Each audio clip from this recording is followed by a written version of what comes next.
Welcome back to the channel. This week we're spending our entire time with this 2024 Acura ZDX A-Spec. This is very much the base model for the new ZDX. They have the ultium platform, so they've kind of borrowed a little bit of things from GM. So this is very much inspired GM EV, if you will, but it still has that Acura touch. You can see just by looking at the front here, we have, a very large wheelbase. You can see how wide it is, but you still have, the daytime running LEDs from Acura. We also have the kind of light bar that kind of goes around the logo. I do like that. There's no parking cameras for my version here on the A-Spec. We do have some parking sensors, which is going to be useful. Take a look at the side though. It doesn't look that bad in white, although that's probably not the color I would buy it in. Nice basic rims. There's really nothing added on here to my model, or at least so far that I could tell. I really have to dive into the spec sheet a little bit. Going on to the back though, same kind of Acura tail lights that you always get. You have the ZDX, and then it also comes in rear wheel drive. I believe my American friends can spec this rear wheel drive. In Canada, all-wheel drive. That's the only way it comes, whether you go A-Spec or Type S. So that's it. It's gotten close to almost 500 horsepower. The Type S gets 499 horsepower. This is 490 horsepower. So it's still ridiculous. Still got the charge port. It doesn't have that weird mechanism that the Blazer had. And actually, you would have seen on the channel the Blazer last week. So I get to compare kind of back to back these two things. So let's first hop in, and I'm going to talk to you about my first impressions. All right, on the road now with the 2024 Acura ZDX, the first electric vehicle from Acura, and it's the A-Spec, so it is the base model, and it's based off the Ultium platform. Like I said, it's basically the Blazer with a reskin, with an Acura touch to it, right? So I'm kind of curious to go through the week and see which one I like more. Obviously, the price points are very different. The Acura is much more expensive than the Blazer was, and that's kind of gonna weigh a lot into it. It's like, and I do already kind of see that maybe you get a little bit more with the Blazer at a lower price point than you will with an Acura at a much, much higher price point. But the one thing that you do get from the Acura A-Spec that you don't get from a Blazer is almost 500 horsepower of electric horsepower. Let's go. It's also got this weird motor engine noise, which I actually don't hate. This thing can move. Again, it's still not one of those things that's like, oh my god, maybe I've driven so many electric vehicles by this point that I'm used to it and that they don't faze me anymore, which if that's the case, that's kind of sad. But I don't think so. I think it's quick, but not crazy fast, but it does have a ton of horsepower for what it is, and it's interesting to see the platform kind of get taken in different directions. Like Honda took it one way with the Prologue. Acura is the much nicer version of that. But I will say I like the seats more already in the Acura. I like the steering feel, also the steering wheel more. I like the UI design a little bit more, although I don't understand why they decided to put a smaller screen yet make it more expensive. I feel like they could have used GM's screen, but the Holy Grail is back.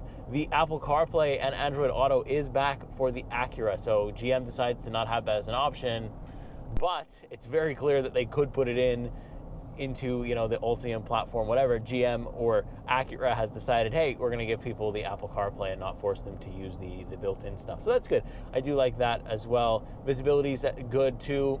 It drives, I feel like I'm basically driving the same car, although for some reason the Acura feels a little bit more comfortable. When you go to the Type S, you're going to get rear air suspension and stuff like that. I don't have that here on the A-Spec, so this is as close to the Blazer RS as I think that you could probably get when it comes to the Ultium platform and a different manufacturer. But still, I really like the steering. I feel like I like the handling a little bit better too. That might just be because the steering wheel feels a little bit better here, but the turn signal is the same, the gear selector is the same. There's a lot of buttons here that just say GM. The only difference is it's got an Acura logo, so it's kind of throwing me off. And it also makes GM noises, like when I put it in park or when the doors open, it makes GM beeping sounds. It's really weird and kind of hard to tune it out a bit. But yeah, I do like what they've done here. For a first attempt, I think it's safe to go with something that works and something that you can be confident in and just kind of build off that. They're going to learn from this Acura ZDX, and then they're going to build their own thing from the ground up, taking what things don't work here on the Ultium platform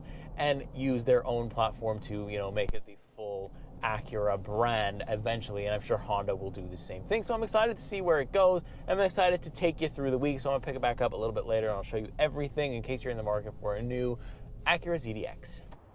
All right, back outside with the Acura ZDX A-Spec, the I guess you could say the sort of affordable ZDX if you want to call it that, because it is 84 grand Canadian, around there. So yeah, let me know what you think. Do you like the white color with kind of the basic rims?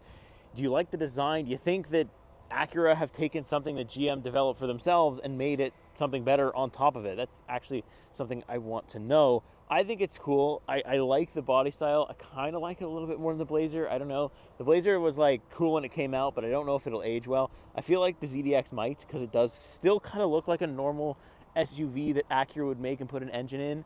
Like, it's not that far off what they do with their gas stuff. So I kind of like the true to form here. But yeah, I want to know what you think. Do you own one? Will you buy one? Or do you think, like, you know, the Type S has been so pushed out that that's the one you've seen and that's now the one that you want to drive? Because honestly, I kind of fell victim to the same thing. I was like, oh, it sucks it's not the Type S. But actually, the A-Spec's not that bad. So let me know what you think in the comments. Also, one thing that I noticed is the charge port is weird. First of all, it's not that thing that I think is going to break. So this is a standard charge port. But, like, I always struggle to find the right place to put or to press to get this thing to trigger up. And also, like, there's no lights here. So when it's pitch dark out, I can't tell. Like, I'm really bad at, like, finding my place, and that could just be a me thing, but I don't know. People that own this might want to consider that. All right, I finally charged to 100%, and look at this, over 500 kilometers. In the Blazer, whenever I charged 100%, I could never get it above 499. So good to know that the Acura maybe does have a little bit more range. Very cool. All right, next up is the front seat. The business end, it's going to beep because of GM noises. So because of those noises, they're super annoying. Let's just hop in. I'll talk about what's on the door and stuff like that. So there we go. Got the noises to stop. So I've got 2 memory seats, which is very cool. Nice. I've got all my windows automatic up and down, so that's very good as well. Something that we did not see on the Blazer. I think the Blazer only had like 1, which is pretty cool. So I like what Acura's done here. Not a lot of crazy materials, just like the back seat, but honestly don't mind. Left-hand side, I've got my modes selector, which is far away from me.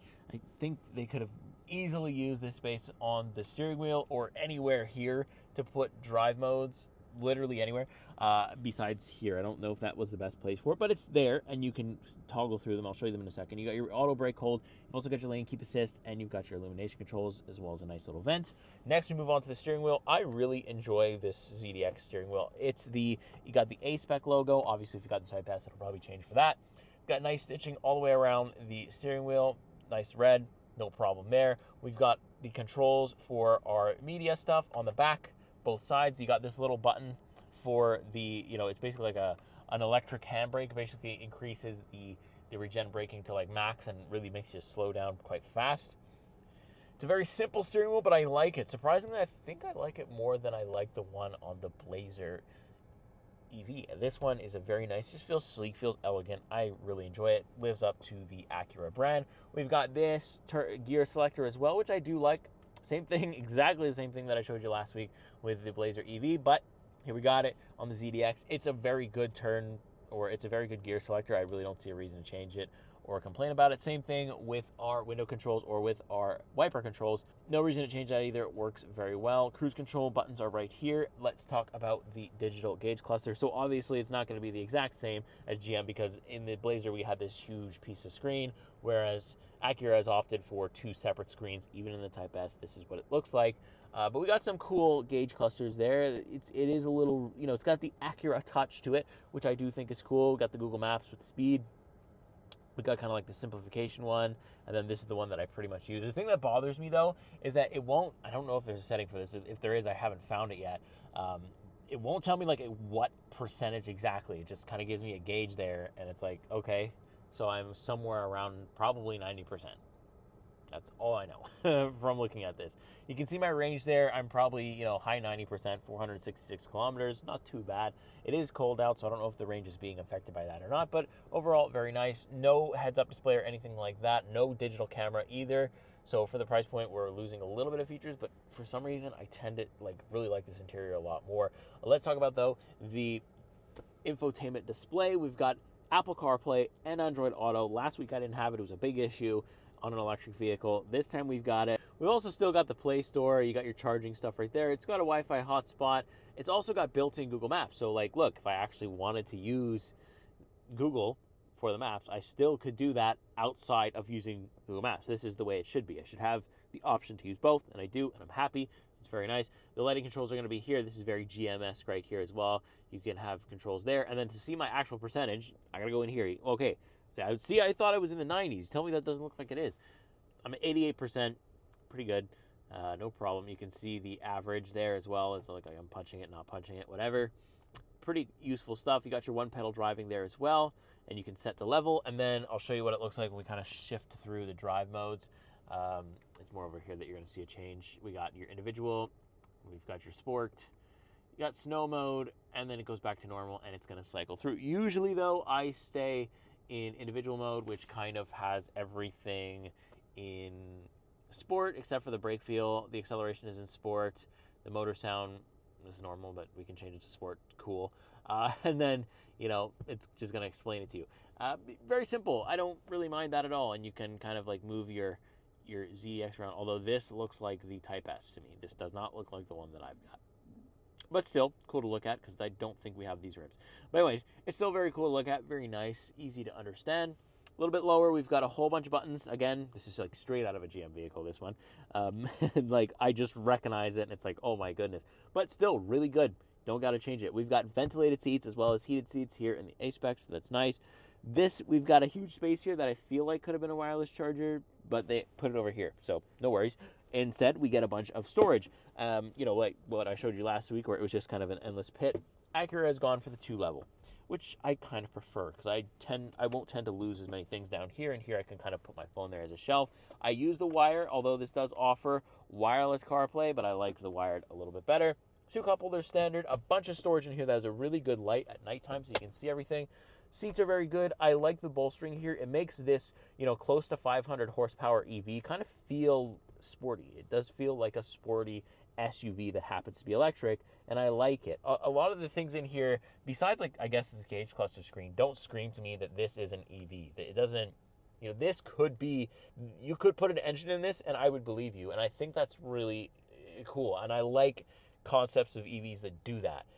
It's not so out of the box that, it just looked like nothing else, kind of like the Blazer was, where we had this massive screen. It didn't look like anything that Chevrolet would have made, but Acura could have shoved an engine in this and called it a RDX2 or whatever it is they wanted to call it, and I would have believed it and liked it. So I like that with the EV stuff. I think it's a good idea to do it, to go EV but subtly, and to kind of keep true to your gas roots, because I think that's what a lot of people enjoy. Let me know what you think, though. Okay, back outside one final time with the 2024 Acura ZDX A-Spec. One last little walk around so you can see the exterior one last time. I actually, you know what? I didn't like the white at the beginning, I'll be honest, but it's actually grown on me. At least they didn't make it black rims, right? That is the main thing. At least you can actually see the rims in the pictures and in the videos and different things like that, so I'm happy about that. It just, from the side profile, or actually from this angle right here, it just looks like you could have put a gas engine in it. It's only really when you come up front, you're like, whoa, that's wide for a gas engine. But still, like, you still have the intake at the bottom. Maybe they would need to do some more like intake stuff here, but I don't even think so. I think it would just be a pretty big set full-size SUV. But yeah, and I like the look of that. It just happens to be electric, and I don't even think people on the road realize that this is not a gas car. This is in fact an electric. Because I've gotten questions, like I said, a bunch of times of like, oh, what is that? What is that car? How do you, like, I've never seen that before. Probably because it's so expensive that like not very many of them are actually around. So that makes sense to me. But look, it's a really nice car. I hope to see more on the roads because, hopefully Acura gives you guys some deals. I don't know what they're going to do. But so far, the Ultium platform is performing well. I've tested 2 cars now with it, and I really like it. But let's get inside, let's mount the GoPro up one final time, and I'll give you my final impressions. Let's do it. All right, so last time in the car with the ZDX, final impressions time. It's been a really good week, honestly. Like, it's just as good as it was with the Blazer. Like, just using these platforms, or the Ultium platform, as a daily driver, it's been really easy. A very solid EV, a very fun EV. This one's a lot more fun than the one I showed you last week with the electric Blazer. This one has a lot more horsepower, so naturally I just feel like I get a lot more out of it. but like handling the same, braking is the same. I would maybe like to try the Type S to feel the air suspension to see how much that changes the ride quality, and maybe see if the performance brakes add absolutely anything to the driving experience. Horsepower wise, I don't know. Maybe the motors will be tuned to kind of give you that shock punch at the bottom end, at the low end of the speed, because this one really at the top end do I really feel the crazy pull. But if I do that going like 10, I won't feel very much at all. Now here's the hot take of the week, I guess. I actually think that Acura has built a better EV off GM's platform, and I think that maybe not on price. I think if you're looking for something, you know, that's in a good range, that has this kind of size, big wheelbase, and is very roomy as an EV SUV, then obviously this one at $84,000 is just not going to do it for the budget, and the Blazer absolutely will. And that's why I've seen, you know, 10 times the amount of Blazers that I've had than I've ZDXs. I think I've seen 30 Blazers for every one ZDX, if that. I don't even remember the last time I saw a ZDX on the road other than myself. So naturally I am getting a lot of looks just because nobody knows what that is, knows what this car is. I've actually had that question a lot this week, is like, what is that? What are you driving? So that's been interesting too, because it's really not on the mainstream, I guess, and because it's so expensive, I don't know, I guess Acura are gonna have to heavily discount these things to really get them out the door. But if you do find it at a good deal, this is an absolute great SUV for an electric vehicle, a great first attempt by Acura to just take, you know, what GM had already established in the Ultium platform and just kind of learn off of it, and, you know, hopefully simultaneously build up their own EV platform, because I believe it's the only deal with the Prologue and the Acura. It's the only time they're going to use GM's Ultium platforms for the EV. So, which tells me if they plan to continue doing the EV stuff, well, they're probably going to build a platform of their own. But yeah, let me know what you think of the Acura ZDX A-Spec, the entry-level version. I want to hear what you have to say in the comments. Are you in the market? Have you test drove one? Do you own one? How's that been? If you have owned one, do let me know in the comments. I'm very interested to hear from my car owners, because I only get to spend a week with these cars, and sometimes that's not enough. So when I get to hear from actual owners and have the discussion with them, it's very, very useful information. So please don't be shy. Share your thoughts. I think I have a very friendly community, and if I don't, then I just remove these people. So don't worry about it. So yeah, I will see you in the next week. See you in the next car. Take care.